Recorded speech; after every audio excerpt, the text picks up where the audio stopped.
Glória a Deus. Tiago capítulo 4. Vamos ler a partir do verso de número 1. Amém?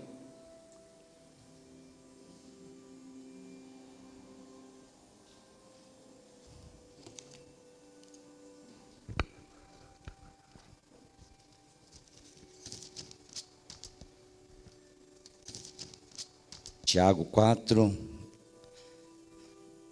verso de número 1 em diante.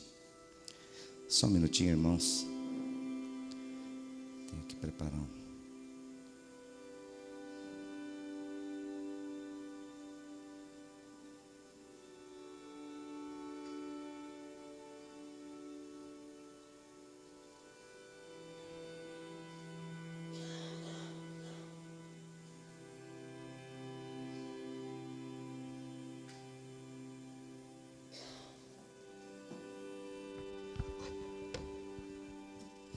Tiago 4, versículo 1 em diante, amém? Desculpa, irmãos, é que eu deu um probleminha aqui. Essa tecnologia é ótima, né? Mas às vezes dá uns pepininhos aqui que... Amém. Vamos ler até o capítulo de número 10, amém? Assim diz a palavra do Senhor. De onde vêm as guerras e contendas que há entre vocês? Não vêm das paixões que guerreiam dentro de vocês? Vocês cobiçam coisas e não as têm, matam e invejam, mas não conseguem obter o que desejam. Vocês vivem a lutar e a fazer guerras. Não têm porque não pedem, e quando pedem não recebem, pois pedem por motivos errados, para gastarem seus prazeres. Adúlteros, vocês não sabem que a amizade com o mundo é inimizade com Deus? Quem quer ser amigo do mundo, faça inimigo de Deus. Ou vocês acham que é sem razão que a Escritura diz que o Espírito que Ele fez habitar em nós tem fortes ciúmes? Mas Ele nos concede graça maior. Por isso, diz a Escritura: Deus se opõe aos orgulhosos, mas concede graça aos humildes. Portanto, submetam-se a Deus, resistam ao diabo, e ele fugirá de vocês. Aproximem-se de Deus, e ele se aproximará de vocês. Pecadores, limpem as mãos, e vocês que têm a mente dividida, purifiquem o coração. Entristeçam-se, lamentem-se e chorem. Troquem o riso por lamento e a alegria por tristeza. Humilhem-se diante do Senhor e Ele os exaltará. Amém? Glória a Deus. Vamos orar. Senhor amado, Deus querido, nós lemos aqui a Tua palavra, Deus. E quero Te pedir, Pai, em nome de Jesus, que mais uma vez nesta manhã, Pai, o Senhor venha tocar o nosso coração através desse texto que acabamos de ler, Senhor. Deus, para que nós possamos ter nossa vida sempre redirecionada, Senhor, de acordo com a Tua vontade, o Teu coração, Deus, porque é para isso que estamos aqui, Senhor, para ouvir a Tua palavra, para poder, Senhor amado, Deus querido, andar segundo a Tua vontade e o Teu querer. Abençoa nossas vidas nesta manhã, Senhor. Toca, Senhor, em cada coração presente aqui neste lugar, Senhor. Tira toda distração, Senhor, toda sonolência, tudo aquilo, Senhor, que venha atrapalhar, Senhor amado, nossa participação nesta palavra, que nós possamos receber, Deus, que nada venha, Senhor amado, nos distrair nesta hora, Senhor. É o que eu te peço e te agradeço, Senhor, em nome de Jesus. Amém. Amém? Podem sentar-se, amém? Glória a Deus.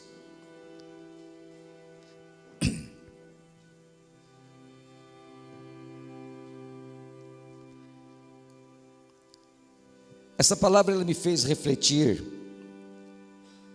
sobre esse momento que nós estamos vivendo hoje, principalmente aqui no nosso país, um momento não muito fácil, porque tanta violência, tanto mal tem acometido o país, e às vezes vem o questionamento, né? será que é porque o mundo está sob o domínio do diabo? Está sob o domínio de Satanás? Será que nós somos vítimas, reféns desse inimigo terrível que assola nossas vidas? Será que Deus não poderia nos livrar dessa situação? Por que nós estamos passando por situações tão complicadas como a que estamos passando hoje? É corrupção, é o governo que a gente vê tanto problema entre os políticos, é a violência nas cidades, é a situação financeira do povo cada vez mais difícil. As enfermidades parece que nunca nos acometeram tanto como agora. Tanta gente enferma, tanta situação difícil, complicada. E a pergunta é: de onde vem tudo isso? E quando lendo esse texto aqui, isso me chama a atenção e me assusta também, porque a palavra diz aqui que esse mal, por acaso ele não vem das paixões que guerreiam dentro de nós? E a questão é: será que esse mal está vindo do nosso coração? Será que está vindo de dentro de nós? Eu separei alguns versículos aqui que diz, em Gálatas 5,17, por exemplo: a carne deseja o que é contrário ao espírito, e o espírito o que é contrário à carne. Eles estão em conflito um com o outro, de modo que vocês não fazem o que desejam. Romanos 7,18, a palavra diz: sei que nada de bom habita em mim, isto é, em minha carne, porque tenho o desejo de fazer o que é bom, mas não consigo. Mateus 15,19, pois do coração saem os maus pensamentos, os homicídios, os adultérios, as imoralidades sexuais, os roubos, os falsos testemunhos e as calúnias. Somos inclinados para o mal. O nosso coração é inclinado para o mal. A nossa carne, ela deseja isso. Ela deseja o que é mal diante de Deus. E aí, o que acontece? Qual é o fruto que sai disso tudo? Qual é o fruto que é gerado do nosso coração? Aí vamos na palavra de novo. Gálatas 5,19, as obras da carne são manifestas: imoralidade sexual, impureza, libertinagem, idolatria, feitiçaria, ódio, discórdia, ciúmes, ira, egoísmo, dissensões, facções, inveja, embriaguez, orgias e coisas semelhantes. O coração do homem pende para esses desejos pecaminosos da carne. A carne labuta contra o espírito labuta contra a carne. É uma luta. A carne é má. Os desejos da carne são terríveis. Nós falamos muito hoje sobre a questão da corrupção.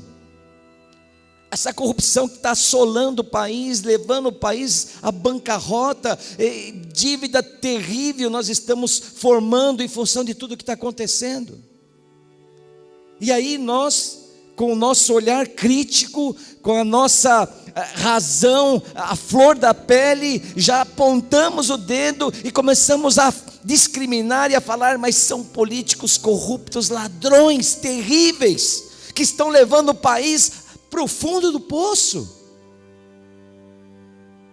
Mas esses dias eu vi uma postagem, eu não lembro se foi no grupo, onde foi, do historiador, professor da Unicamp, Leandro Carnal, filósofo. E ele disse algo que me deixou profundamente chocado. Os irmãos talvez devem ter visto isso. Porque ele diz ali que esses homens que estão lá fazendo o que estão fazendo, essa corrupção desenfreada que estão praticando, esses homens não são nada além do que nós somos. Esses homens são nós, saíram do nosso meio. Nós geramos esses homens. Se fazem o que fazem, é porque nós os preparamos para isso. Nós como sociedade. Porque será que nós andamos certinho, não somos corruptos? E aí ele começa a falar de algumas situações. Como por exemplo, pessoas que vão na padaria comprar um pãozinho, recebe um troco errado a mais, a maior, e não devolve. Vão para a escola, levam a colinha para poder ter um bom desempenho. Chega no trânsito, anda na velocidade superior à permitida, e quando chega no radar, dá a freada, passa devagarinho. Passou o radar, volta a entrar na velocidade alta novamente. Nós somos assim. Nós fazemos tudo para levar vantagem. Nós queremos levar vantagem em todas as situações. E nós somos criados dessa forma, nessa cultura. Então não adianta, irmãos, querer culpar aquela meia dúzia que está lá, fazendo o que estão fazendo. Porque a escola deles foi essa. A escola deles foi a sociedade que vivemos. Nós preparamos aqueles políticos que estão lá. Nós preparamos o caráter deles. Porque o nosso caráter não é muito diferente. Nós já ouvimos falar que quem rouba 1 centavo rouba 1 milhão. A diferença está apenas na cifra, no valor. Ou não? Não é verdade? Nós roubamos o troco. Nós roubamos quando não pagamos a multa que deveríamos pagar por andar naquela velocidade. Estamos roubando em valores pequenos. Talvez eles estejam roubando num montante muito alto. Mas não existe diferença. Nós preparamos esses homens. Nós somos culpados. Então não adianta. E eu, infelizmente, a minha opinião eu acho que é essa. A minha opinião pessoal. Não adianta mudar. Se nós tirarmos todo mundo que está lá e colocarmos tudo de novo, vai acontecer tudo novamente. Isso não muda. Nós estamos vendo aí tanta pressão em cima dessas situações, mas a corrupção continua. Ela não tem mudado. Até agora, esses dias, não veio aí a questão da margarina aí, né? Um absurdo, foi agora. Então as pessoas não têm medo, porque isso faz parte do DNA do povo brasileiro. Isso está arraigado na nossa cultura. A lei de Gerson, nós estamos na época de Copa, né? Lembra quando saiu esse jargão? A lei de Gerson, querer levar vantagem em tudo. Nós somos assim. Então não adianta mudar aquele povo que está lá. Nós temos que mudar o quê? O nosso coração. Porque a Bíblia fala que o mal sai de dentro do nosso coração. É daqui que sai todo o mal.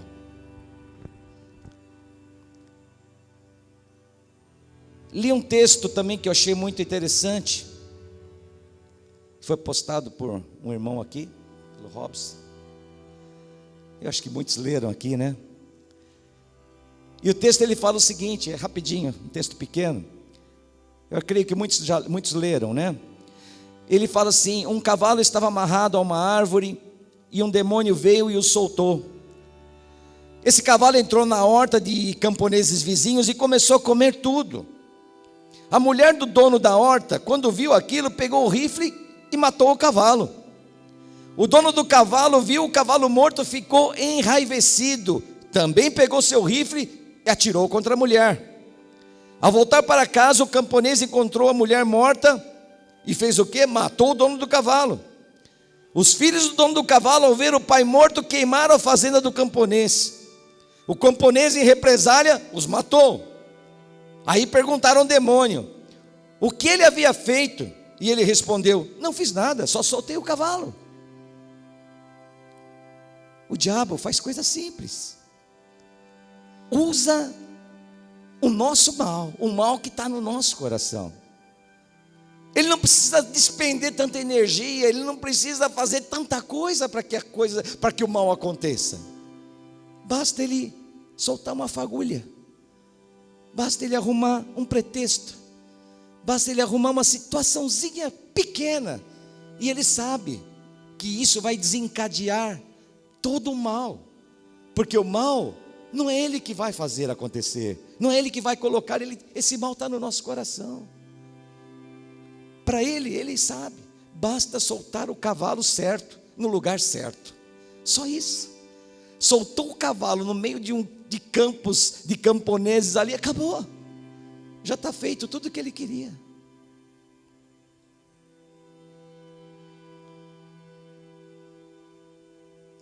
Vi também uma situação que eu achei interessante, porque aqui no texto tem um versículo que diz, no versículo 2: vocês cobiçam coisas e não as têm, matam e invejam, mas não conseguem obter o que desejam. E quando eu li esse texto, eu me lembrei de outra postagem que eu vi. A gente só vê postagem, né? Nós estamos bem conectados, né? Coisa terrível, né?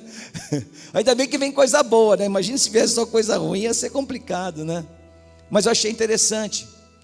Isso eu já tinha visto isso há muito tempo, mas eu não vi com essa conotação, que diz que nós viemos ao mundo de mãos vazias, sem nada, e vamos partir desse mundo também de mãos vazias, não vamos levar nada.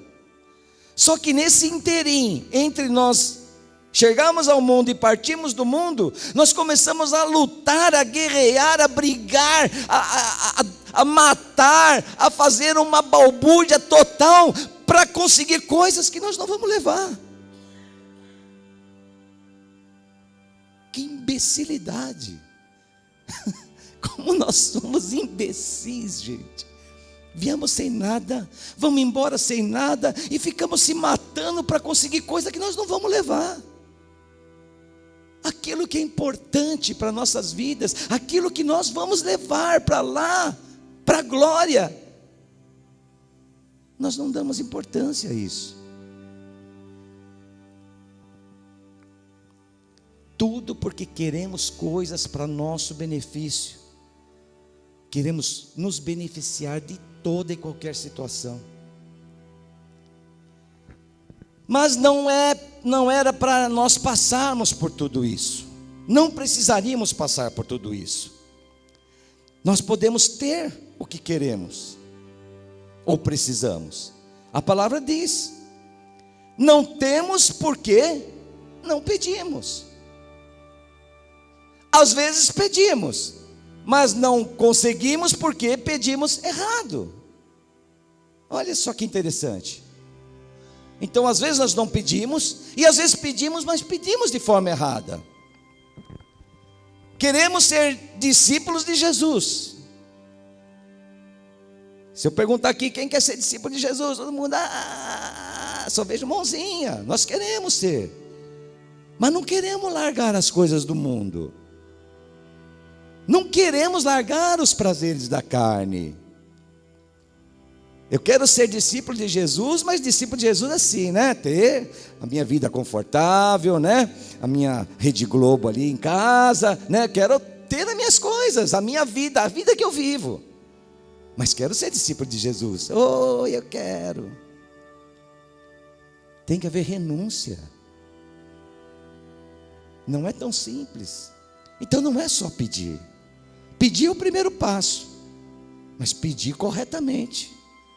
Amém? Tem um exemplo na Bíblia,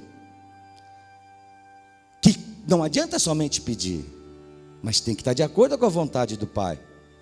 Quando Paulo pediu para Deus tirar o espinho da carne, que é uma polêmica que a gente não sabe até hoje, o que é esse espinho da carne, se é doença, se é enfermidade, o que é, né? Nós, quando assistimos o filme, né? Vocês assistiram também? Quem assistiu o filme Paulo, discípulo de Jesus, né? Ali, assim, teve uma situação que abriu um pouco a nossa reflexão, né?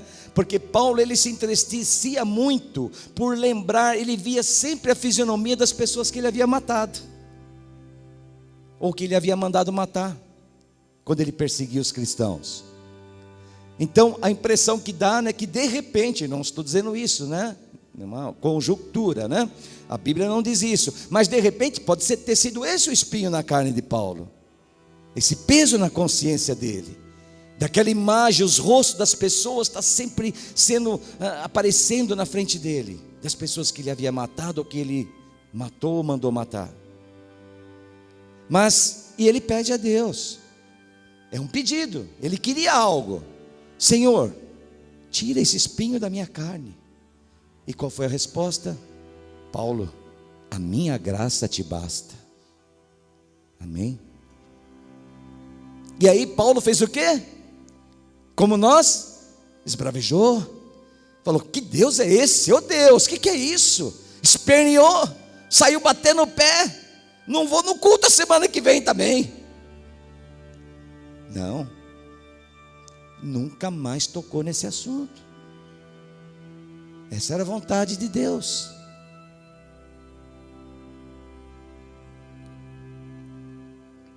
Um outro grande exemplo, a oração de Jesus no Getsemane. Jesus também tinha suas vontades. Jesus também pediu ao Pai. Lá no Monte das Oliveiras, ele pediu: Pai, se puderes, afasta de mim esse cálice, mas que seja feita a tua vontade. Ele pediu da forma correta. Era o desejo dele, era um desejo sincero. Ele foi sincero diante de Deus. Deus não quer hipocrisia. Nós temos que ser sinceros. Mas a nossa sinceridade, ela não pode afrontar a vontade de Deus, os propósitos de Deus. E foi o que Jesus fez. Ele pediu, mas também disse que prevalecesse a vontade do Pai. Amém?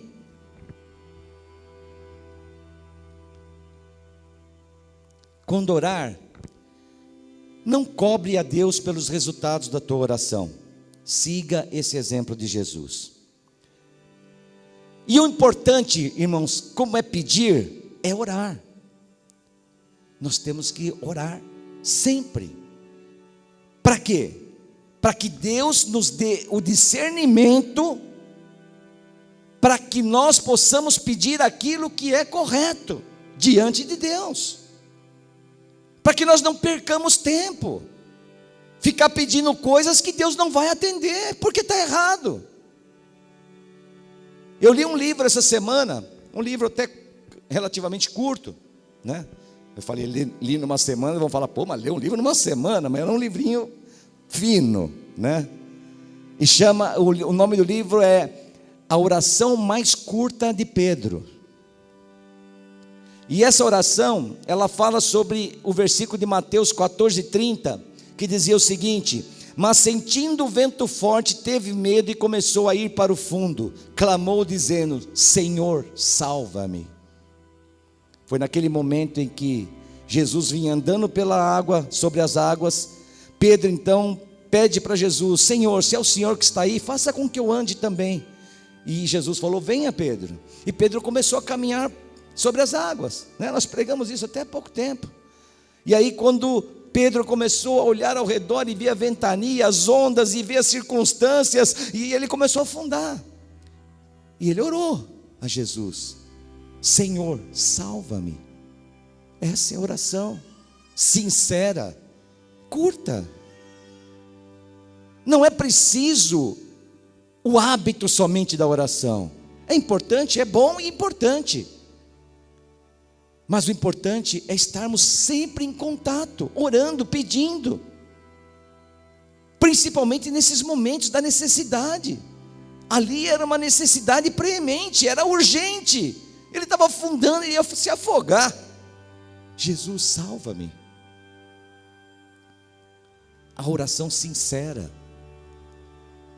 Tem um pastor de renome, não vou citar o nome, não vem ao caso, mas ele falou uma frase há muito tempo atrás, muitos anos eu ouvi e nunca me esqueci.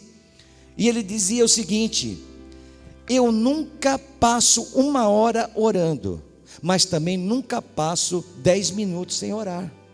Eu já falei isso, olha, acho que na rede de jovens, na Batista dos Povos, lá, quando era líder. Então ele dizia o seguinte: ele nunca não conseguia ficar 1 hora orando, mas também ele não passava 10 minutos sem orar. Estava sempre em espírito de oração, sempre em conexão com Deus. E é isso que nós precisamos fazer, para que nós possamos mudar esse coração pecaminoso, esse coração inclinado para o mal. Precisamos estar sempre: Deus, é correto isso que eu estou fazendo? Senhor, me dá a direção. Senhor, como é que eu posso conseguir isso? Eu desejo isso, mas é da tua vontade. Como é que eu posso fazer, Deus? Temos que estar sempre fazendo isso, em contato com o Pai. Isso é importante para nós. Outro ponto importante: cortar a amizade com o mundo. No versículo 4 a palavra diz: vocês não sabem que a amizade com o mundo é inimizade com Deus? Quem quer ser amigo do mundo se faz inimigo de Deus. E o que é ser amigo do mundo? É gostar das coisas do mundo, é praticar as coisas mundanas, é se amoldar ao mundo, é se parecer com o mundo, é estar mais inserido no mundo do que no reino de Deus, é andar segundo a direção que o mundo dita, é seguir a cultura mundana. Isso é amizade com o mundo. Nós temos que viver no mundo, nós não podemos estar fora, mas nós temos que viver no mundo como uma garrafa com uma rolha na boca, tampada, jogada no oceano. A garrafa está lá, está boiando lá, mas a água não entra dentro dela, a água não contamina ela. E é assim que nós temos que andar. Não temos como sair do mundo, mas não podemos nos deixar contaminar pelo mundo. A palavra diz que nós somos a luz do mundo, o sal da terra. Nós viemos para fazer a diferença nesse lugar, mas às vezes parece que estamos sendo mais influenciados do que influenciando. Às vezes parece que o mundo faz mais a diferença na nossa vida do que nós fazemos na vida das pessoas do mundo. Então esse é um ponto importante. Cortar a amizade com o mundo. Romanos 8,8 a palavra diz: quem é dominado pela carne não pode agradar a Deus. E no Romanos 12,12 diz: e não sedes conformados com este mundo, mas sedes transformados pela renovação do vosso entendimento, para que experimenteis qual seja a boa, agradável e perfeita vontade de Deus. Aleluias. Temos que ser transformados, renovados, pela renovação da nossa mente, do nosso entendimento. Temos que mudar a mentalidade, metanoia, mudança. As duas maneiras para nós evitarmos a influência do mundo sobre nossas vidas, está lá no versículo 7 desse texto que nós lemos. Portanto, submetam-se a Deus e resistam ao diabo. Essas são as duas condições que a palavra nos dá: se submeter a Deus e resistir ao diabo. Se submeter a Deus é fazer a vontade de Deus, é andar segundo os ensinamentos da palavra, é andar segundo os preceitos que Deus determina sobre nossas vidas, é fazer tudo aquilo que nós enxergamos que está lá, que vem dos céus. Isso é submeter-se a Deus. E para fechar, concluindo, primeiro, busque na palavra o discernimento para ver como anda o teu coração. É preciso examinarmos o nosso coração. Como está o nosso coração? Como está caminhando o nosso coração?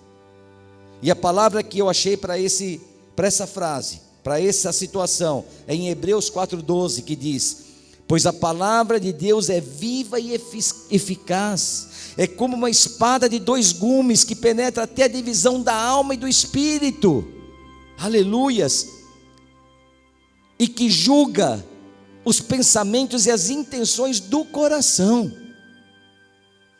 Examinemos os nossos corações. Segundo ponto importante: mantenha o foco nas coisas do céu. Colossenses 3,2 diz: mantenham o pensamento nas coisas do alto e não nas coisas terrenas. Terceiro, busque a presença do Senhor. Isaías 55,6 diz: busquem o Senhor enquanto se pode achar, clamem por Ele enquanto está perto.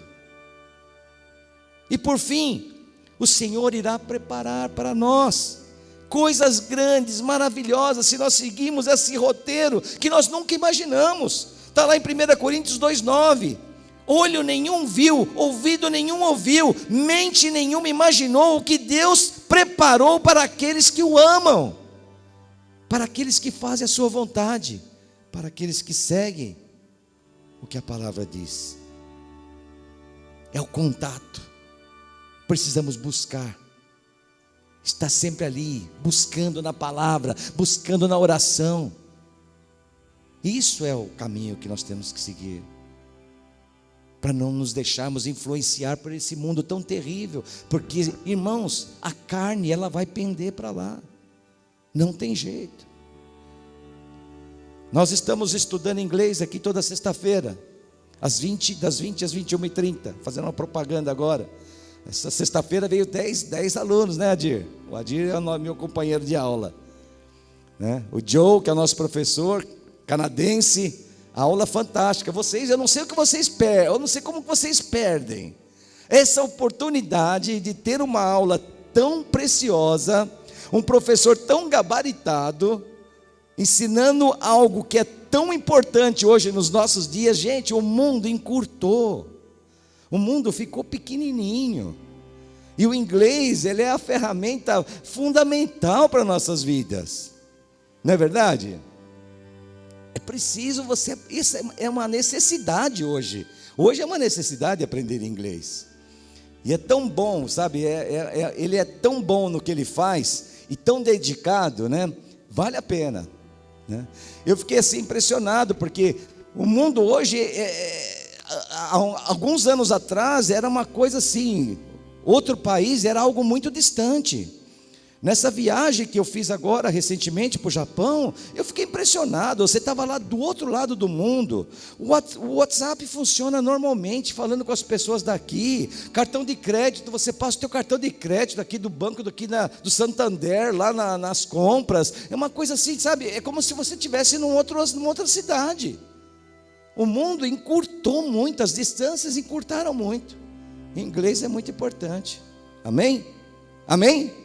Todo mundo sexta-feira aqui? Não. E é de graça, irmãos, é de graça, hein? Então o Joe, ele sempre fala para nós: olha, assista Netflix, né, Adir? Assista filmes, sem ver a legenda, né? Tenha contato, né? Se envolva mais com o inglês, né? Comece a ouvir mais músicas, ler, porque é dessa forma que a gente vai aprender. Porque 1h30 por semana é muito pouco, se nós deixarmos só por conta daquele momento. Amém? E na palavra de Deus é a mesma coisa, na vida cristã é a mesma coisa. Se nós deixarmos por conta somente desse momento, dessas 2 horas que nós passamos aqui, domingo de manhã, isso não é o suficiente. Nós precisamos estar em contato com a palavra, nós precisamos estar em intimidade com Deus, na oração, na leitura, no jejum, na devoção, nas obras, em tudo aquilo que é relativo e referente ao reino de Deus. Isso tem que fazer parte da nossa vida rotineira, do nosso cotidiano. Temos que começar a viver isso mais. Isso é viver o reino de Deus. Nós vivemos a vida mundana, se formos analisar bem. Vivemos a vida mundana. A gente vem ao culto de domingo de manhã, quarta noite, mas o resto vivemos, até esquecemos de igreja, às vezes até esquecemos das coisas de Deus. A nossa vida é totalmente voltada para o mundo. Nós não temos que deixar de trabalhar, de deixar fazer nossas obrigações, mas sempre conectado, sempre orando, sempre fazendo a oração mais curta de Pedro: Senhor, me ajuda, Senhor, me dê a direção, Senhor, me mostra aqui, Senhor, eu estou com esse contrato aqui, não sei se assino, não, Deus me ajuda, me ilumina, Senhor, me faz eu enxergar, Senhor, eu tenho que visitar, Senhor, esse cliente, Senhor, manda teus anjos comigo, vamos comigo, Senhor, me ajuda, Espírito Santo, sabe, tem que ser algo assim constante na nossa vida, amém? Feche teus olhos, abaixa tua fronte. Eu vou orar por vocês agora, amém? Senhor amado, Deus querido, neste momento, Deus, lemos aqui a Tua palavra, Senhor, e pudemos entender um pouco, Deus,